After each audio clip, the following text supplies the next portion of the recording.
Across the empty desert road, words so heavy they seemed to stop time itself. "Save my child," the Apache widow whispered, her voice breaking, "and I will reward you with myself." The retired cowboy froze, knowing that whatever choice he made in the next few seconds would change all their lives forever. Before we begin, don't forget to subscribe to Moments of Love and leave a like and comment if this story touches your heart. The sun was sinking low, painting the land in shades of golden dust. When Thomas Reed guided his old pickup along the familiar road, near his ranch, retirement had slowed his steps, but not his heart. He'd lived alone since his wife passed years ago, finding peace in quiet mornings, worn leather boots, and the simple rhythm of caring for animals that never asked questions. He wasn't looking for trouble that evening, just the comfort of home. That was when he saw her. She stood by the roadside, thin and trembling, clutching a small bundle to her chest. Her dark hair was tangled by the wind, her clothes worn and dusty, and her eyes held a fear so raw it made Thomas instinctively press the brakes. Years of ranch life had taught him caution, but something deeper than caution, something human, forced him to stop. As he stepped out, he realized the bundle was a child. A little boy no older than 4. Burning with fever, his breathing shallow and uneven. The woman's hands shook as she held him, as if she feared he might slip away at any moment. "My name is Alara," she said softly, tears streaking down her cheeks. "This is my son, Nico.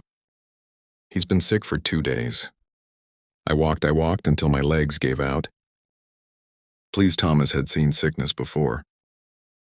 Too much of it. He knelt gently, touching the child's forehead, and his face tightened with concern. The boy needed help fast, real help.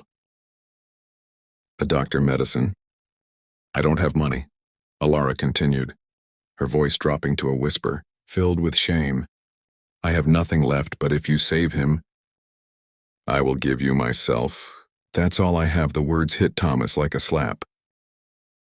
Not because they tempted him, but because they broke his heart. He straightened slowly, meeting her eyes. In that moment, he didn't see a bargain. He saw a mother cornered by despair, willing to erase herself if it meant her child could live. "Stop," he said gently but firmly. "Don't say that again." Alara flinched, bracing for anger or rejection. Instead, Thomas shrugged off his jacket and wrapped it around the trembling child. "No one is buying anyone here," he continued. "I'm helping because it's the right thing to do." Her knees buckled as relief and exhaustion finally overtook her. Thomas caught her before she fell, steadying her like one might steady a wounded bird. He carried the boy to the truck, helped Alara inside, and drove faster than he had in years. The clinic was small and understaffed, but the nurse took one look at Nico and rushed him back. Hours passed like years. Alara sat rigid in a plastic chair, hands clenched in prayer. Thomas sat beside her in silence, offering a cup of water, a quiet presence. Nothing more when the doctor finally emerged. His tired smile felt like sunrise after a long night. "He'll be okay," he said. "Severe dehydration and infection, but you brought him in just in time." Alara broke down, sobbing into her hands, the sound raw and unrestrained. Thomas felt his own eyes burn. He didn't try to stop her tears. Some tears needed to fall that night. Thomas took them to his ranch. Alara hesitated at first, pride and fear warring within her. But he insisted the guest room hadn't been used in years yet. It felt right to see light on there again.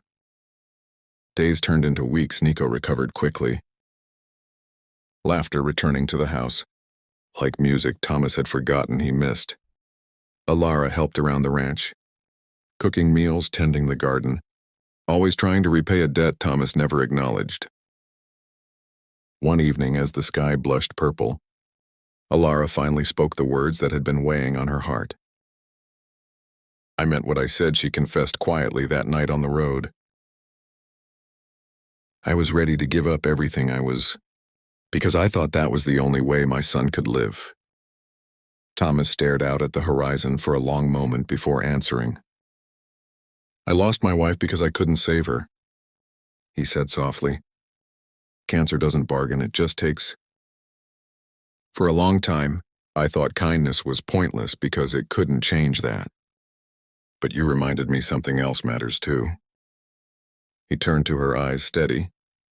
Your worth was never something to trade. And love, real love, never comes from desperation. Alara nodded, tears shimmering again. But this time they weren't from fear. They were from being seen. As seasons changed, so did their lives. Alara found work in a nearby town, determined to stand on her own. Thomas helped watch Nico, teaching him how to feed horses, how to listen to the wind, how to be gentle in a hard world. What grew between Thomas and Alara wasn't rushed or claimed. It unfolded quietly, built on shared mornings, shared meals, shared silences. Trust came first, friendship followed.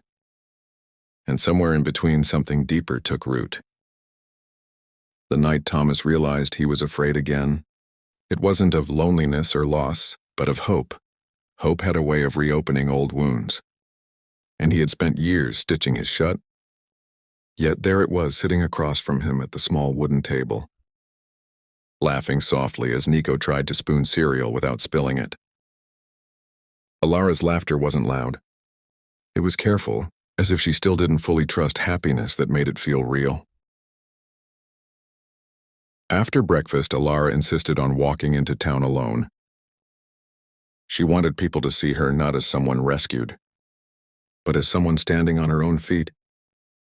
Thomas watched her go, Nico waving from the porch, and felt something twist in his chest. Not possession, not fear of losing her. Something quieter, respect. The town wasn't unkind, but it was cautious. Whispers followed Alara at first. An Apache widow living with an older rancher, raised eyebrows stirred assumptions. Thomas heard them too, but he never confronted anyone. He'd learned long ago that dignity didn't need defending with fists or words. It defended itself with consistency. Weeks passed, Alara earned her pay honestly, sewing, cleaning, helping at the diner when needed. Each evening she returned tired but proud, and Thomas made sure dinner was waiting. Sometimes they talked late into the night. Sometimes they didn't, silence when shared stopped being empty. One afternoon, Thomas collapsed in the barn. It wasn't dramatic, no loud crash. Just a slow sinking to the hay-covered floor, as his heart struggled under a pain he tried to ignore. By the time Alara found him, his face was pale, his breath shallow. This time it was her turn to panic. She drove like the wind, Nico in the back seat praying in words too young to be polished, but too sincere to be ignored. At the hospital, doctors spoke of exhaustion. Untreated heart strain, years of pushing through pain without complaint. You're not as young as you used to be, one doctor said gently. Thomas smiled weakly.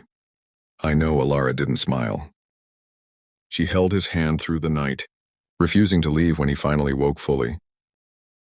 The first thing he saw was her asleep beside him, head resting near his arm, fingers still curled around his. In that moment, Thomas understood something important. Kindness wasn't a one-time act.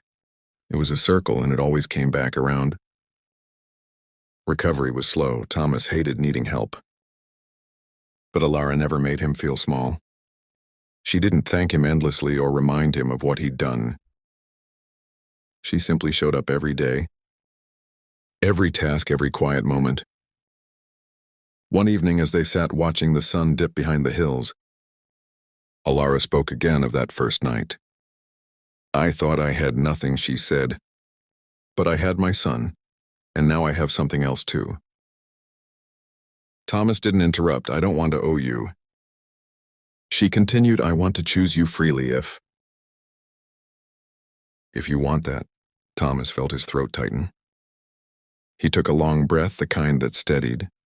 Shaking hands, I don't want to be your rescue. He said softly, I want to be your partner. She nodded, tears sliding down her cheeks. And for the first time, she didn't wipe them away. They didn't rush into promises. Life had taught them both that fragile things needed patience. But slowly, naturally, love took shape, not the desperate kind born of fear, but the steady kind built from trust. Nico noticed first one night as Thomas tucked him in. The boy looked up with serious eyes. You're not lonely anymore, he said. Thomas swallowed. Neither are you months later. On a quiet morning with birdsong in the air, Alara and Thomas stood by the old oak near the house. There was no crowd, no music. Just the wind, the land, and Nico holding both their hands. Their vows were simple. No grand speeches. Just promises to stay kind when things got hard. To choose honesty over pride. To never turn love into a debt. Years passed. The ranch changed.